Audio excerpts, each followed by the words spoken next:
Hello students, welcome to Prayagraj one day classes. I hope आप सभी बहुत ही बेहतर होंगे। मैं उम्मीद करता हूँ आपकी तैयारी बहुत ही उम्दा बेहतरीन तरीके से चली होगी। पूरी वीडियो में डिटेल इन्फॉर्मेशन शेयर करने से पहले सबसे पहले प्रयागराज वनडे क्लासेस के ऑफिशियल टेलीग्राम से जुड़े UP UPPSC state PCS RO इलाहाबादी कोर्ट से रिलेटेड जितनी भी 100% ऑथेंटिक इन्फॉर्मेशन होती है, जो भी स्टडी करियर से रिलेटेड गाइडेंस हो पाता है, फ्री ऑफ कॉस्ट सारी चीज़ें प्रोवाइड कराई जाती है। सिंसियर कैंडिडेट्स टेलीग्राम पे अवश्य जुड़े। आगे बढ़ते हैं। यूपीपीएससी के छात्रों के लिए बहुत बड़ी खुशखबरी, जो कहा वही हुआ। 100% हमारी इन्फॉर्मेशन सही हुई। लगातार विभिन्न वीडियोज़ के माध्यम से हमने ये आपको बताया था कि वीपीओ की परीक्षा अप्रैल लास्ट में होगी और मई के प्रथम पखवाड़े में 55-12 की परीक्षा होगी। वीपीओ की ऑफिशियली परीक्षा तिथि को आयोग ने घोषित किया गया है और आपकी परीक्षा 27 अप्रैल को आपकी परीक्षा 10 से 12 बजे के बीच में होगी। यह बहुत बड़ी अपडेट है, बहुत बड़ी खुशखबरी है तमाम छात्रों के लिए। बड़ी भर्तियों में कहा जाए तो सिर्फ वीपीओ और 55-12 की बड़ी भर्तियां हैं। वीपीओ की परीक्षा तिथि को आयोग ने घोषित किया है और कहीं ना कहीं यह कहा जाए तो बड़े स्केल पर आयोग से मैंने आपको सबसे पहले यह बताया था कि एक दिन में दो महत्वपूर्ण परीक्षाएं होंगी। आयोग में ने नंबर ऑफ वैकेंसीज और नंबर ऑफ जो एडवर्टाइजमेंट है वो ज़्यादा थे, लेकिन आप ये देखो कि 8 से 9 परीक्षाएं लगभग आयोग ने करा लिया है और 2 महत्वपूर्ण परीक्षा तिथियां, 3 आयोग ने परीक्षा तिथियां अभी घोषित किया है, जिसमें 13 अप्रैल को 2 महत्वपूर्ण परीक्षाएं होंगी। उसके बाद आपकी 27 अप्रैल को वीपीओ की परीक्षा होगी। तो आप अपनी तैयारी कीजिए। कोर्स बेचने वालों की दुकान बिल्कुल, आयोग ने एक प्रकार से कहा जाए तो कोर्स बेचने वाले ही सिर्फ पीईटी से उनका ही नुकसान है, बाकी अनावश्यक भीड़ नहीं है। भर्तियां आपकी टाइम पे होंगी। सीरियस कैंडिडेट्स होंगे तो डेफिनेटली उनका सिलेक्शन होगा। जो अगर पढ़ने वाले नहीं होंगे उनका स्पष्ट रूप से सिलेक्शन नहीं होने वाला है। यूपी स्पेशल में बात करें तो यूपी स्पेशल में अगर आप पढ़ने में अच्छे हैं तो 12 से 14 क्वेश्चन आराम से कर लोगे। कंप्यूटर में आपको अच्छे से डीप नॉलेज, प्रैक्टिकल एक प्रकार से कहा जाए तो आपको अच्छे से पढ़ना पड़ेगा।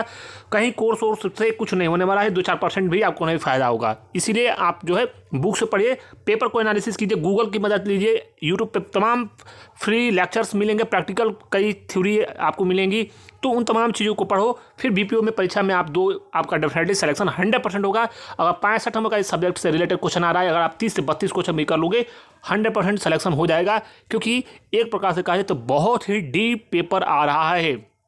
तो कहीं ना कहीं ये छात्रों के लिए अच्छी खुशखबरी है। वहीं पर 55-12 को लेकर मैं बता दूं, 55-12 की परीक्षा बहुत जल्द आपकी भी परीक्षा तिथि घोषित हो जाएगी और ये मान कर चलिए कि 13 तारीख के बाद 27 तारीख, तो ये मान कर चलिए कि मई के प्रथम पखवाड़े में यानी 15 तारीख से पहले या उसके आसपास कभी भी परीक्षा तिथि देखने को मिल सकता है। यानी परीक्षा तिथि ऑफिशियली तो आपको उम्मीद है कि इसी महीने में या फिर होली से पहले मार्च के प्रथम पखवाड़े में या फिर इसी महीने लास्ट तक आपको परीक्षा तिथि 55-12 को भी देखने को मिल जाए, या फिर सर्वाधिक उम्मीद है कि इस महीने के लास्ट तक या फिर मार्च के प्रथम सप्ताह तक 55-12 की परीक्षा तिथि देखने को मिल सकती है और कई अन्य महत्वपूर्ण परीक्षा तिथियां भी देखने को मिल सकती हैं। और इसके अलावा मैं आपको बता दूं कि 55-12 की परीक्षा जो है मई में पहले प्रथम पखवाड़े में ही होने की उम्मीद आप रखो। इसके अलावा जो तमाम महत्वपूर्ण भर्तियां हैं आपकी लेखपाल एटीए जेई की तमाम महत्वपूर्ण भर्तियां आपकी जो है छोटी महत्वपूर्ण भर्तियां हैं, ये तमाम महत्वपूर्ण भर्तियां आपकी जो है जून में एग्जाम इनकी होने की संभावनाएं हैं। वहीं पर पीईटी को लेकर मैं बड़ी अपडेट दे दूं। सब कुछ सही रहा तो पीईटी की वैलिडिटी 99.99% बढ़ने की उम्मीद है और आप ये मान के चलिए लेखपाल और लोअर की भर्ती इसी पीईटी के अंतर्गत कुछ और महत्वपूर्ण विज्ञापन प्रकाशित हो सकते हैं।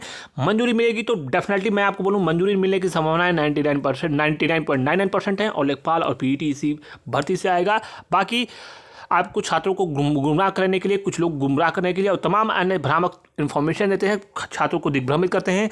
शासन से मंजूरी मिलेगी तो डेफिनेटली, और मंजूरी मिलेगी 99.99% आप संभावनाएं रखो और इसी पीईटी के अंतर्गत आपकी भर्तियां तमाम लेखपाल, लोअर और अन्य महत्वपूर्ण भर्तियां प्रकाशित होंगी। तो शानदार आयोग ने कार्य किया है और लगातार एक के बाद एक छात्रहित में आयोग ने बहुत ही सार्थक कार्य किया है और 7-8 वर्ष पुरानी महत्वपूर्ण भर्तियां, दर्जनों महत्वपूर्ण भर्तियां आयोग ने पूर्ण कराई, उनकी परीक्षाएं कराई, ज्वाइनिंग आदि की प्रक्रियाओं को पूर्ण कराया। समयबद्ध भर्तियां हो रही हैं। जो परीक्षाएं अभी हाल फिलहाल में हुई हैं उनके तमाम महत्वपूर्ण, कई ऐसी महत्वपूर्ण परीक्षाएं हैं हुई हैं जो छोटी महत्वपूर्ण भर्तियां, उनके परीक्षा परिणाम भी डॉक्यूमेंट वेरिफिकेशन के लिए आपका मार्च में प्रकाशित होना प्रारंभ हो जाएगा। तो कहीं ना कहीं उनके लिए बड़ी अपॉर्चुनिटी है। इसके अलावा 55-12 में भीड़ भी नहीं होगी।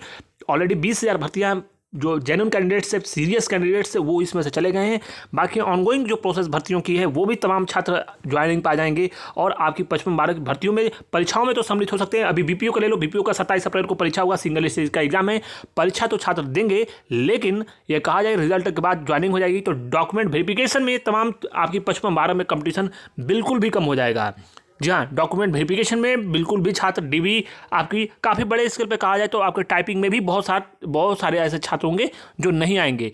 तो कहीं ना कहीं पचपा मारों के लिए ये आखिरी अपॉर्चुनिटी और बड़ी अपॉर्चुनिटी है। इससे आसान कंपटीशन कभी भी यूपी ट्रिपल एससी में देखने को साधारण भर्तियों में नहीं मिलेगा। Thank you so much.